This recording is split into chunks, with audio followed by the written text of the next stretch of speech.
Buenos días. Vamos a dar una clase más. Esta vez vamos a hablar sobre la fuerza electromotriz inducida por el movimiento cuando estamos en presencia de un campo magnético, ¿vale? Este tema es la segunda parte del tema 9, la ley de Faraday, en que en la primera parte del tema pues estuvimos hablando de la ley de inducción de Faraday, sobre todo aplicada a lazos cerrados, y en esta segunda parte vamos a hablar específicamente qué ocurre sobre lazos o circuitos abiertos, ¿vale? O sobre un conductor abierto que no forma un circuito cerrado como en el caso anterior, sino que esta vez pues los extremos están conectados al aire y no puede haber corriente circulando de un extremo a otro, ¿vale? Entonces, bueno, pues lo que ocurre, para ver lo que ocurre cuando estamos en esta situación, imaginar que estamos en esta situación de aquí, un conductor se está moviendo con una velocidad v en presencia de un campo magnético, ¿vale? Sería esto de aquí. Bueno, y en principio sabemos que eh, ese conductor, bueno, pues en principio pues puede tener cargas, ¿no? Tiene cargas, aunque netamente su carga sea cero, puede tener cargas positivas y cargas negativas, ¿no? Cargas positivas y cargas negativas en la misma proporción, de tal forma que se anulan unas con respecto a la otra y al final netamente pues es cero. Vale, pues si este conductor, imaginaos una barra metálica que se está moviendo, está volando con una velocidad v en presencia de un campo magnético, que lo vamos a pintar así, pues lo que va a pasar es que esas cargas van a sentir una fuerza eléctrica, ¿no? Si recordáis de uno de los temas anteriores, vimos cuál era la expresión de la fuerza magnética, y la fuerza magnética era el valor de la carga multiplicado por la velocidad multiplicado vectorialmente por el campo magnético. Entonces, si tú tenías una carga positiva, por ejemplo esta de aquí, que se está moviendo con una velocidad v, pues lo que va a ocurrir es que va a notar una fuerza magnética que, si empleamos la regla de la mano derecha, podemos ver que esa fuerza magnética pues estaría dirigida hacia arriba, ¿vale? Esta fuerza magnética, ¿vale? Pero claro, fijaros que esto va a dar lugar a una situación que de alguna manera se tiene que equilibrar. Esta carga se va a mover hacia arriba, va a sentir una fuerza, pero cuando llegue esta carga positiva aquí, y si lo pensáis para una carga negativa le ocurriría justo lo contrario, pues fijaros que en este conductor vas a tener una carga positiva más grande arriba y una carga negativa más grande abajo. Entonces, cuando se llega a una situación de equilibrio en el que las cargas ya no se mueven, porque bueno, esas dos cargas van a crear una diferencia de potencial, van a crear aquí dentro un campo eléctrico que iría dirigido hacia abajo, ¿vale? Y entonces se va a ir acumulando carga en los extremos o a lo largo de todo el conductor, hasta que llega un momento en el cual la fuerza magnética es contrarrestada justamente por la fuerza eléctrica. Porque fijaros que en el momento que se forma un campo eléctrico aquí dentro, una carga que hubiera aquí, pues va a notar una fuerza eléctrica que va justo en la dirección contraria, que va justo, una carga positiva nota una fuerza que va hacia abajo, una fuerza eléctrica en sentido contrario que la fuerza magnética, ¿vale? Entonces al final estas dos fuerzas se tienen que equilibrar, ¿vale? Voy a tener una situación en que la fuerza magnética más la fuerza eléctrica tienen que ser iguales a cero, porque ya en una situación de estado estacionario las aceleraciones son cero y entonces no va a haber cambios de la velocidad. Bueno, entonces fijaros, la fuerza magnética habíamos dicho que era Q por V, producto vectorial por B, y la fuerza eléctrica es Q por E, ¿vale? Independientemente del signo de la carga. Entonces todo eso tiene que ser igual a cero, así que esto y esto se va, y vemos que ese campo eléctrico que se forma aquí tiene que ser igual a menos V por B, ¿vale? Entonces, ya hemos encontrado esta expresión, sabemos que cuando un conductor está en movimiento dentro de un campo magnético, llega a una situación estacionaria en la cual aparece también un campo eléctrico que tiene esta expresión. Depende de la velocidad que lleva y depende del campo magnético. ¿Vale? Fijaros, el campo eléctrico, sabemos del tema 3 ya, que está relacionado con la diferencia de potencial. Entonces, si aquí hay un campo eléctrico, yo podría decir que también hay una diferencia de potencial. Esto solo lo puedo hacer en conductores abiertos, o esto de hablar del potencial solo lo puedo hacer en conductores abiertos, porque no hay líneas de campo que se cierran sobre sí mismas, ¿vale? Entonces, como eso no ocurre, pues estamos en la situación de campo conservativo y podemos volver a retomar el concepto de potencial. Entonces, si yo cojo aquí mi origen de potencial, aquí lo cojo como 0, ya sabéis que el simbolito es este de aquí, ¿vale? Y entonces quiero calcular cuál es la variación de potencial desde este punto hasta este punto, ¿vale? Y todo esto le voy a llamar delta de V. Pues la expresión que yo tengo que utilizar es esta de aquí, es la diferencia de potencial entre este punto y este punto es menos la integral del campo eléctrico por el desplazamiento entre un sitio y otro, ¿vale? Y eso de ahí, pues es esto de aquí. Es justamente la integral de V por B por el diferencial de línea, ¿vale? Entonces esto de aquí, que lo puedo llamar diferencia de potencial, o si os fijáis, también tiene exactamente la misma definición que la fuerza electromotriz, pues la fuerza electromotriz es exactamente igual que esto de aquí, ¿no? Y entonces fijaros cómo hemos llegado a una expresión para la fuerza electromotriz, esta vez en el caso de un conductor abierto. ¿Vale? Esta es fijaros, esto solo va a ocurrir, o esta fuerza electromotriz solo va a ocurrir cuando pueda, por ejemplo, cuando este conductor se esté moviendo de esta forma, perpendicular al campo magnético. Si se estuviera moviendo así,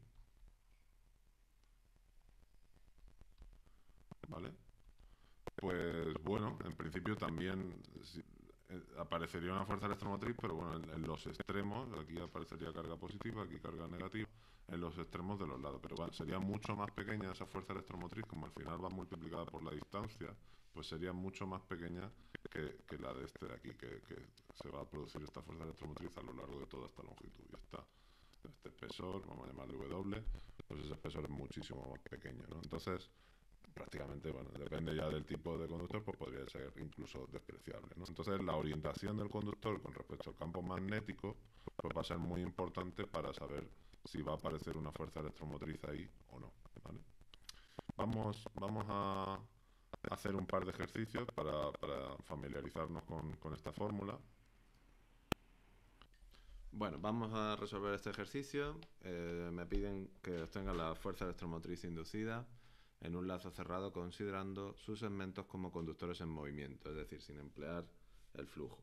Vamos a recordar lo que habíamos hecho cuando en un apartado anterior quisimos resolver el flujo, pues, usando el flujo, la fuerza electromotriz usando el flujo, pues utilizamos la ley de Faraday, que me decía que la fuerza electromotriz inducida era igual a la menos variación del flujo magnético con respecto del tiempo. Entonces, si tenía una espira, que es una cosa así, ¿vale? Vamos a dibujarla de esta forma, que está girando, ¿vale? A lo largo de un eje,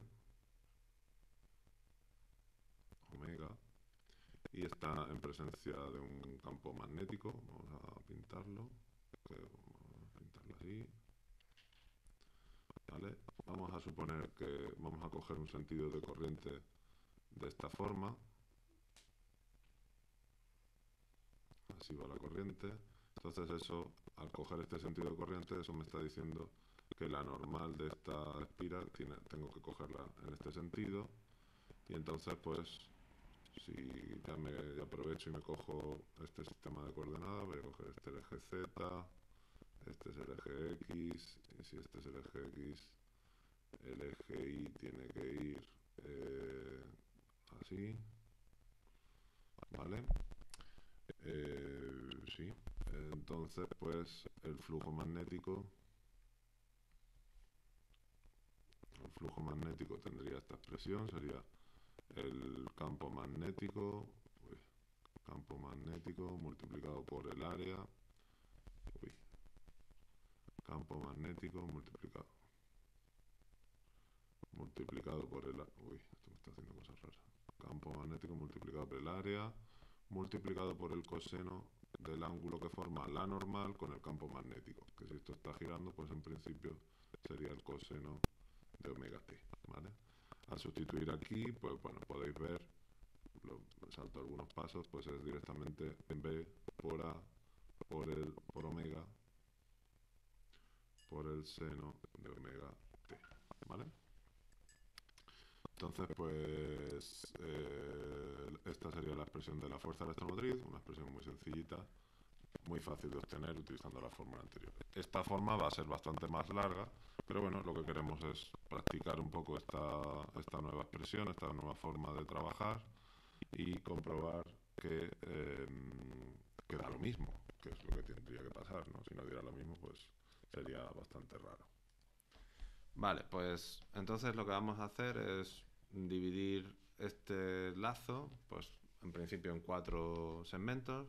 Vamos a resolver primero, bueno, fijaros que en cada uno de estos segmentos, si he cogido el sentido de la corriente así, pues eso significa que la fuerza electromotriz, yo estoy dando por hecho, con esta anotación, estoy cogiendo la parte más alta de la fuerza electromotriz en este lado.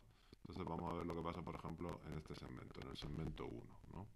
Eso es un conductor en movimiento, lo puedo ver como un conductor en movimiento, y ese conductor en movimiento se mueve o va a tener la fuerza electromotriz que se induce en ese conductor, va a ser la siguiente, va a ser la integral entre z igual a 0 y z igual a, bueno, vamos a llamarle a esto altura b pequeña y la base le llamamos a, y entonces pues entre z igual a 0 y b, ¿vale? Entre z igual a 0 y b, de esto de aquí, que era lo que me decía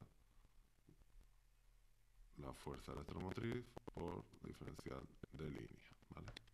¿Cuánto vale la velocidad lineal de este conductor, ¿no? Cuando está rotando? Bueno, pues para eso tengo que recordar que la velocidad lineal de un conductor es su velocidad angular multiplicado por su vector de posición.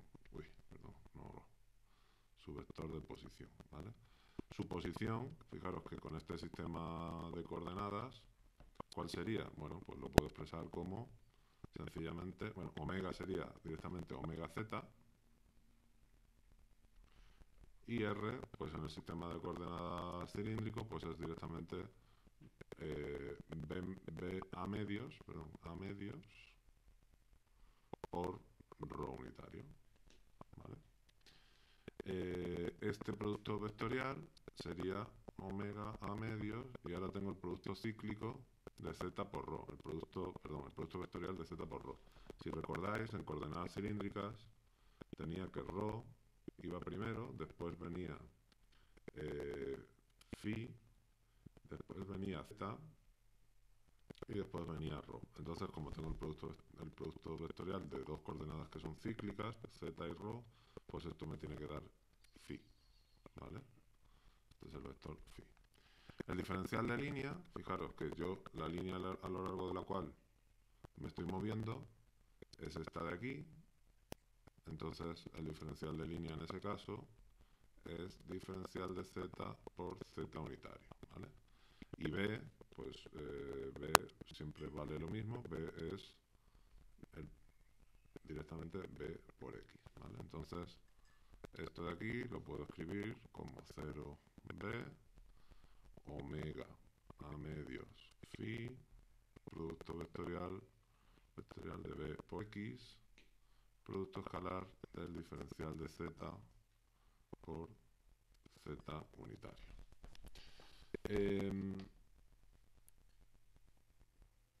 ¿Cuánto vale este producto vectorial?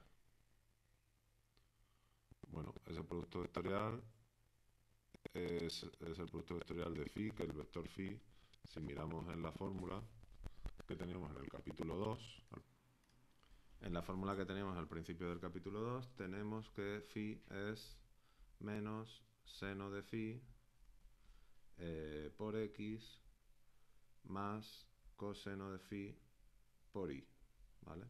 Entonces el producto vectorial de phi por x solamente me interesa esta parte de aquí, porque este se va a anular, y entonces esto da omega, esto ya lo puedo sacar de la integral, da 0b, producto vectorial de aquí la b también sale, y entonces esto es el producto vectorial de phi, bueno, perdón, el x lo voy a ignorar, entonces esto es coseno de phi por y, producto vectorial por x diferencial de z por z unitario, ¿vale? Este de aquí, esto es igual, esto es el producto contracíclico y esto es menos z vector, y entonces tenemos que esto da omega a medios b coseno de phi y esta integral voy a saltarme algunos pasos, esto da directamente menos b, ¿vale?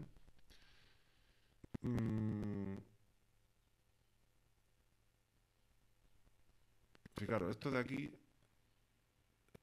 bueno, no es cero, phi va a depender de omega t, phi depende de omega t, y entonces, bueno, podéis comprobar que cuando hagamos la integral de aquí a aquí va a dar lo mismo, entonces es todo igual, entonces la integral desde en 3, este lo voy a llamar 3, este es el segmento 3, esto es igual a lo mismo, que es igual a la de I, ¿vale? Perdón, la fuerza electromotriz de 1. Y ahora, pues, por ejemplo, podemos comprobar cuánto vale la fuerza electromotriz a lo largo de este segmentito. Este es el 2. Pues a lo largo del segmento 2 tenemos la integral entre en realidad podemos descomponerla en dos integrales, una desde aquí hasta aquí, desde a medios hasta 0 de esto de aquí, que es v por b diferencial de línea, más la integral desde 0 hasta a medios de v por b diferencial de línea, ¿vale? Fijaros que estas dos integrales son iguales, pero tienen signo contrario, ¿vale? Entonces, esto de aquí pues va a dar 0. No es que valga 0 en cualquier punto, o sea, este punto no tiene por qué estar a una diferencia de potencial 0 con respecto de este, pero si, por ejemplo, pues aquí bajo pues, y aquí subo, pues entonces la suma de esa subida y esa bajada va a ser 0, ¿vale? Porque esta integral es menos esta integral, ¿vale? Entonces eso da 0, y por el mismo argumento la fuerza electromotriz en 4, que sería este segmento de aquí, pues también va a ser 0, ¿vale? Este de aquí también vale 0.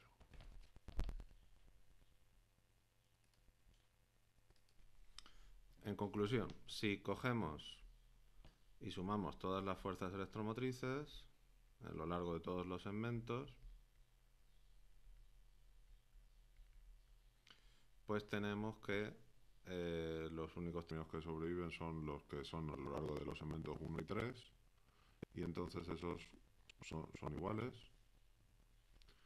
y estos miden entonces menos omega b coseno de phi b, y después tengo a medios dos veces, y entonces eso es a. Esto de aquí es el área, y entonces tenemos menos omega b, omega b, omega b a coseno de phi. Bueno, si os fijáis, pues vemos que esta fórmula que tenemos aquí no es exactamente igual que esta de aquí. Hay dos diferencias principales. Bueno, esta parte sí es igual. Esta parte es omega b. Omega b por a es lo mismo que esto de aquí, lo he reordenado. Y hay dos diferencias principales. La primera es el signo, ¿vale? Pues el signo, ¿por qué tenemos un signo diferente? Este signo menos es porque nosotros hemos cogido el camino de la integral de esta forma, ¿vale? Hemos cogido, fijaros, estamos yendo desde el punto donde el potencial es más alto al punto donde el potencial es más bajo. Vale, entonces nosotros aquí estamos, lo que estamos viendo en realidad sería la diferencia de potencial entre estos dos puntos, que como la corriente va así, pues este punto está en potencial más bajo, y por eso tenemos aquí un signo menos, ¿vale? El signo correcto pues sería el mismo que decir la ley de Lenz, y en realidad pues si coges la corriente en este sentido pues sería de esta forma, ¿vale? Para nosotros haber obtenido el mismo símbolo, pues en lugar de haber cogido este contorno de la integral de esta forma, deberíamos haber cogido este punto como el primer camino de la integral y después este, ¿vale? Entonces así no me da cuenta y deberíamos haberlo hecho así para tener el signo correcto. Después hay otra cosa que es bastante más sutil, que es, aquí tengo un coseno y aquí tengo un seno. ¿Por qué ocurre esta diferencia? Bueno, pues el seno de este ángulo se refiere al ángulo que forma n con el campo magnético, ¿vale? El vector normal con el campo magnético, ¿vale? Eso es omega t. Sin embargo, este de aquí, este ángulo phi, ¿este de dónde viene? Este viene del vector de posición de este punto de aquí, de donde está esta varilla de aquí. Que fijaros que la posición que tiene es justamente pi medio radianes más que el ángulo que forma el vector n, y por eso aquí tengo un coseno y aquí tengo un seno. El coseno y el seno son la misma función si cambiamos la fase por pi medio radianes, ¿vale? Entonces, este phi en realidad no se está refiriendo a este ángulo, al ángulo que forma n con x, sino a la posición de la varilla o de donde está este segmentito de aquí, ¿vale? Y entonces por eso aquí me sale un coseno y aquí me sale un seno, ¿vale? Bueno, continuamos. Vamos a hacer este segundo ejemplo. El disco de Faraday. Entonces me dicen, tengo un disco conductor de radio A situado en un plano XY. Este es el disco. Lo hacemos así. ¿Vale? Situado en el plano XY. Este va a ser nuestro plano XY. Este es X, este es Y, y este sería el eje Z. Y este disco está rotando con una velocidad angular constante omega, ¿vale? Vamos a poner, este es su centro, y entonces está rotando con una velocidad angular omega, que vamos a coger en la misma dirección que el eje Z, y utilizando la regla de la mano derecha, si está rotando en esa dirección, eso quiere decir que está girando así, ¿vale? De tal forma que se cumple la regla del tornillo. Dice que se encuentra en un campo magnético constante B en dirección Z, ¿vale? Aquí hay un campo magnético, tal que así, ¿vale? Y me piden que encuentre la fuerza electromotriz inducida entre el centro y el borde del disco. Es decir, la fuerza electromotriz inducida entre este punto, bueno, entre este punto, vamos a llamarlo el origen, punto 1, y este punto de aquí, el punto 2, ¿vale? Este entre estos dos puntos va a haber una diferencia de potencial que si yo tuviera un voltímetro, en principio debería ser capaz de medir, ¿vale? Muy bien, pues vamos a aplicar lo que sabemos. Para un conductor en movimiento, la fuerza electromotriz cumple esta expresión, se puede calcular mediante esta fórmula diferencial de línea, ¿vale? La velocidad lineal hemos dicho que es omega por R, ¿vale? Y entonces pues IB, bueno, IB vale Z. Vamos a calcular esto de aquí, la velocidad lineal sería omega Z, producto vectorial, pues lo mismo de antes. Esto, cualquier punto de este disco se podría describir mediante ρ por ρ unitario. Y esto de aquí pues es omega ρ y z por ρ. Esto están en orden cíclico, entonces tenemos omega por phi, ¿vale? Entonces, esta integral, ¿cómo queda? Pues se queda como la integral. Si voy a calcular, voy a calcular entre la integral entre 1 y entre ρ igual a 0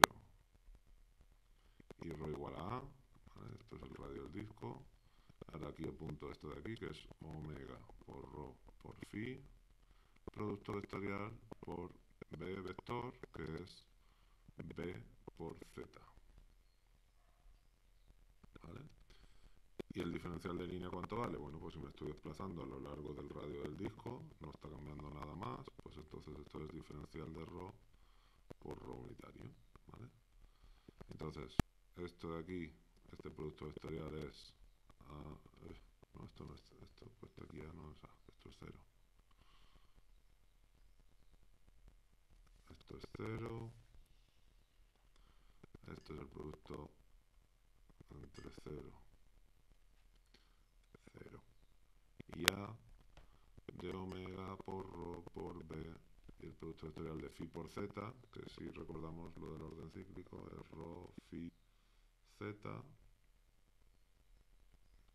pues phi por z vale ρ. Entonces esto es ρ, está en orden cíclico, ρ producto escalar diferencial de ρ por ρ unitario.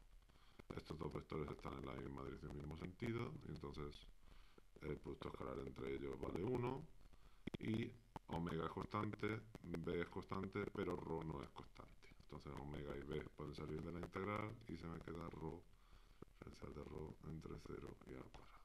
Esta integral es muy facilita de resolver. Es la integral de una variable sencilla, omega b por un medio de a al cuadrado, ¿vale? Entonces fijaros, entre este punto y este punto va a aparecer una diferencia de potencial que tiene esta expresión. Cuanto más rápido gire el disco, pues mayor va a ser esa diferencia de potencial. Cuanto mayor sea el campo magnético, mayor va a ser, y cuanto más grande sea el disco, mayor va a ser esa diferencia de potencial. El punto de potencial más alto estaría aquí, y este sería, bueno, si hemos cogido ahí la referencia de potencial como 0, pues ese punto estaría 0, ¿vale? Y este punto estaría, a medida que me voy alejando, si lo pinto en un diagrama, pues a medida que me voy alejando del disco, del centro del disco, el potencial va creciendo, cada vez estoy en potencial más alto, ¿vale? Fijaros, este principio de funcionamiento, este disco girando, se podría aprovechar, pues, bueno, pues si conectas aquí una resistencia, pues puedes tener ahí algo de electricidad, solo necesita un campo magnético y un disco girando, y entonces pues este motor pues, o esta configuración se puede utilizar para generar electricidad, ¿vale? Solamente en lugar de un voltímetro ya pones una resistencia, puedes aprovechar esa diferencia de potencial para que surja una corriente entre estos dos puntos, ¿vale? Este disco, esta configuración se le llama disco de Faraday, y también creo que esta es la configuración de motor en realidad, tal y como está expresado, no sería un motor homopolar porque no se está generando movimiento, sería más bien, si queréis, una dinamo homopolar, pero es muy fácil también generar movimiento a partir de esta configuración. Si en lugar de poner una resistencia, lo que ponemos es una fuente de tensión. Si en lugar de poner ahí una resistencia para aprovechar esa diferencia de potencial, hacemos que pase una corriente entre estos puntos, pues como estás en un campo magnético, pues el disco va a rotar. Esto es parecido a lo que pasa con la Tierra, con el campo magnético terrestre. El campo magnético terrestre, pues en el núcleo de la Tierra está formado por hierro líquido, y entonces ese hierro líquido está rotando y y esa rotación o esas corrientes también hay unas corrientes convectivas se producen las corrientes que dan lugar a un campo magnético, ¿vale? Entonces el campo magnético de la Tierra es parecido, o se puede asemejar a una especie de motor homopolar. Vamos ahora a hablar de otro fenómeno bastante interesante, que son las corrientes... vamos primero a resolver este problemita.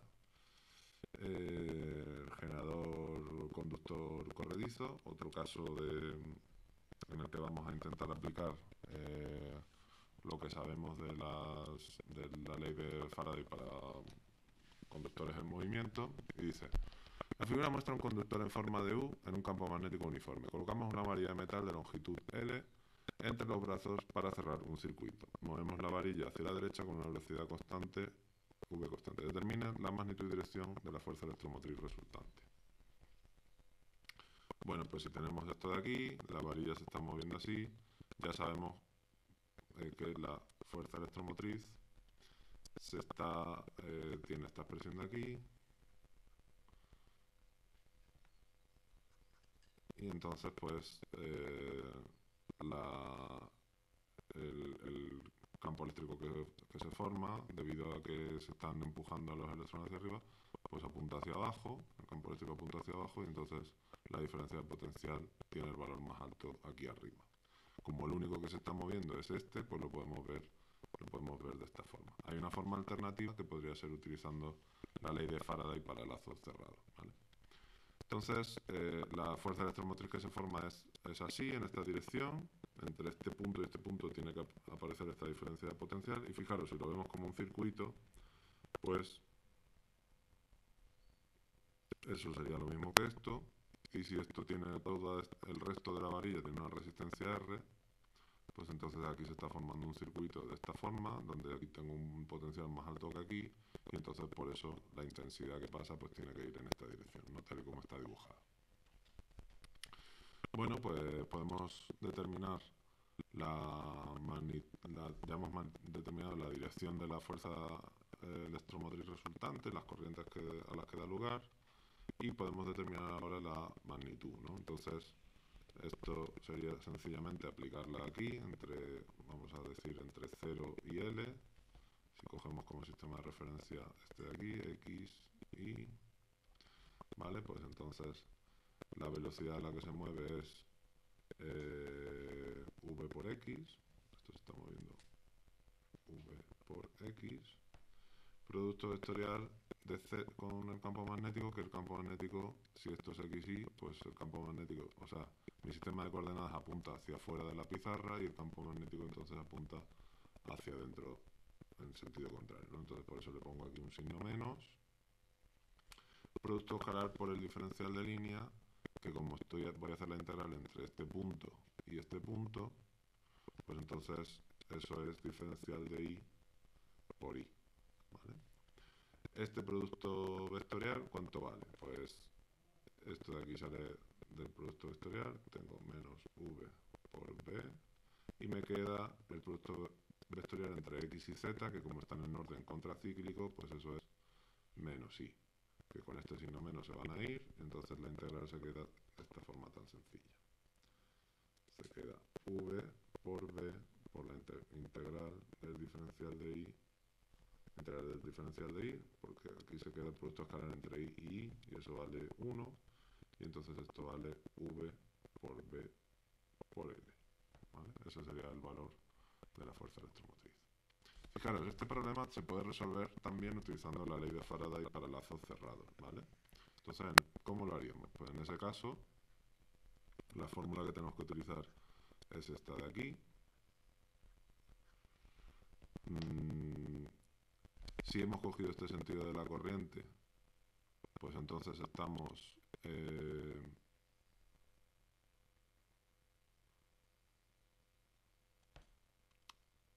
intentamos...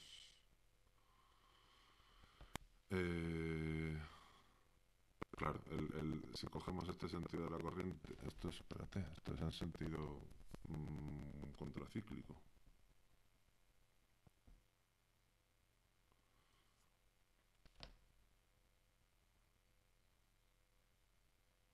Esto es en sentido contracíclico, yo creo que esto está mal. Esto es en sentido contracíclico, el vector tendría que salir del papel, ¿no? Sí, yo lo voy a hacer así.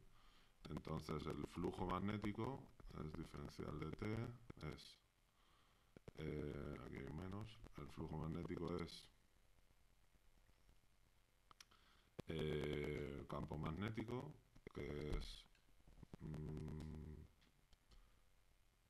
multiplicado por el área, que el área, fijaros que como se está moviendo esto de aquí, pues el área varía con el tiempo, y en realidad el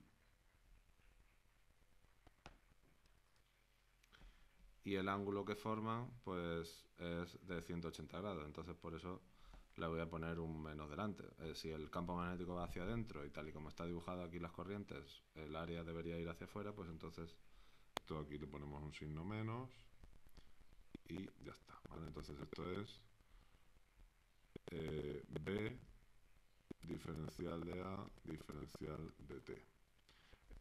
El área va cambiando, porque como esta barra se está moviendo, pues el área tiene que ir cambiando, ¿no? Y eso es lo que va a dar lugar precisamente a esta fuerza electromotriz. ¿Cuánto vale ese cambio? Pues fijaros, en un instante diferencial de T, en un instante diferencial, o el área, en un momento dado, ¿cuánto vale? Pues vale la longitud, esto es uno de los lados del rectángulo, multiplicado por V por el tiempo que haya pasado desde una referencia hasta que llega a otro sitio, ¿no? Entonces, en tiempo cero, pues el área valdría cero, ¿vale? En tiempo cero valdría cero, y en un instante posterior, pues vale V por T, ¿no? Lo que se ha desplazado esa varilla, el desplazamiento de esa varilla es V por T. Entonces, la derivada de ese área con respecto al tiempo es directamente V por L por V. Fijaros que es lo mismo que teníamos antes, así que yo, pues como lo he calculado de dos formas, pues la verdad que creo que mi sentido del signo es el correcto y este estaría mal. Esto es un fallo, esto debería ser en sentido que va hacia afuera del papel. La verdad que no entiendo muy bien cómo puede ser así. Otro argumento más que podemos dar para ver que el sentido de las corrientes es este es utilizar la ley de Lenz. La ley de Lenz. Y la ley de Lenz lo que me dice es que la corriente inducida lo que va a intentar es hacer un campo magnético que se oponga al cambio. Entonces, fijaros, como esta varilla se está moviendo, cada vez el área es mayor y está atrapando cada vez más líneas de campo, ¿no? Y entonces, el campo inducido lo que quiere es justamente oponerse a que cada vez haya más líneas de campo atravesándolo. Entonces tiene que ir en sentido contrario a estas líneas de campo de aquí y entonces el campo inducido tiene que ir hacia afuera del papel. Para que eso pase, pues las corrientes que se inducen tienen que ir en sentido antihorario, ¿vale? Entonces la ley de Lenz lo que me dice es que las corrientes inducidas van así, ¿vale? Estas son las corrientes que se inducen en la bobina, ¿vale? Bueno, pues así resolveríamos ese problemita.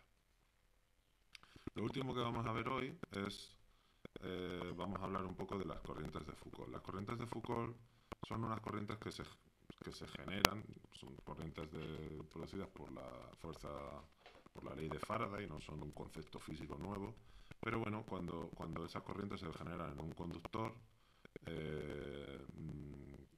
y forman este tipo de lazos, pues le llamamos corrientes de Foucault, ¿vale? Fijaros, en este dibujo, pues aquí hay un disco que está rotando y está en presencia de un campo magnético. Es exactamente la misma situación que hemos resuelto en el ejercicio, en uno de los ejercicios anteriores. Se forman unas corrientes y vimos que en el borde del disco el potencial era más alto que en el centro del disco, entonces eso va a dar lugar a una corriente interna. Pero como no todo el disco está bañado por el campo magnético, en el momento en que no hay campo magnético, esas corrientes pues vuelven por aquí, esto es un conductor, ¿no? Y entonces pues yo tengo corriente por aquí y en principio pueden volver por aquí. aquí. Otra forma de verlo es que... bueno, ya está. Y entonces, pues, sí, bueno, lo podemos ver como si aquí se formara un lazo, una espira. Y entonces, fijaros que esa espira, como cada vez tiene más líneas más líneas, o sea, el flujo que atraviesa esa espira es cada vez mayor. Bueno, no, vamos a dejar eso. Entonces, esas corrientes se cierran por aquí y, bueno, pues se forma eso, un lazo de corriente en el propio conductor, cuando no está totalmente bañado por el mismo campo magnético, ¿no? ¿Qué pasa? Bueno, pues fijaros, si aquí tengo una corriente y aquí hay un campo magnético, pues sabemos que sobre una corriente que está en un campo magnético va a aparecer una fuerza. Fijaros que justamente esa fuerza va a ir en el sentido, va a ir hacia la izquierda, tal y como está dibujado. Es decir, si el disco se estaba moviendo así, al haber aquí una corriente que nota una fuerza, pues va a tender a frenar el movimiento del disco. Este es el principio físico de un tipo de freno que es el freno magnético. Justamente, lo único que tiene un freno magnético es un conductor, un buen conductor, cobre o aluminio probablemente, y se ponen unos campos magnéticos que generan estas corrientes y que van a tender a frenar el disco. Ese campo magnético puede ser con un imán permanente que se acerca o probablemente sea se genera con una bobina y tal, que entre los dos polos pues hace que se frene el disco. Esto da lugar a un fenómeno que es muy curioso. Entonces, como no estamos en clase, pues lo voy a tener que poner de esta forma y es cuando os voy a enseñar este vídeo, que lo podéis ver, espero que no me lo eche para atrás YouTube. Y entonces, pues fijaros que aquí hay un imán y cuando lo tiras por dentro de un tubo de cobre, pues pasa algo parecido. Se van a crear unas corrientes de Foucault en el tubo que van a tender a frenar la caída del imán. Y entonces, pues mientras se esté moviendo, va a parecer como que levita, ¿no veis? Es bastante chulo y yo en clase pues también hacía algo parecido. La verdad que no tan guay como este porque mi imán no es tan grande y mi cobre tampoco es tan grande. Pero bueno, también se notaba bastante que se frenaba, ¿vale? Cuando tienes un campo magnético o un conductor que está en presencia de un campo magnético, va a tender a frenarse su movimiento relativo con respecto a ese campo magnético, ¿vale? Fijaros aquí. Pondré el enlace del vídeo en la descripción porque obviamente no creo que seáis capaces de leer esto en ruso. Vale, ¿qué más? Sí, vamos a estudiar esto un poco más en detalle porque es bastante curioso, ¿no? No sé, es muy poco intuitivo, ¿no? Es que así que se frena. Entonces, fijaros, lo que está pasando ahí lo podemos entender de esta forma. Cuando yo tengo el tubo de cobre, vamos a pintar el tubo de cobre. Uy. Tengo aquí el tubo de cobre y tiro un imán. Vamos a pensarlo así de forma simplificada. Un imán, este es el polo norte, este es el polo sur, ¿vale? Y ese imán, pues de por sí, a medida que está cayendo con una velocidad v, ¿vale? Y entonces, pues, ese imán de por sí tiene unas líneas de campo magnético que tienen que ser de esta forma, ¿vale? Pasan por el imán, se cierran sobre sí mismas, etc.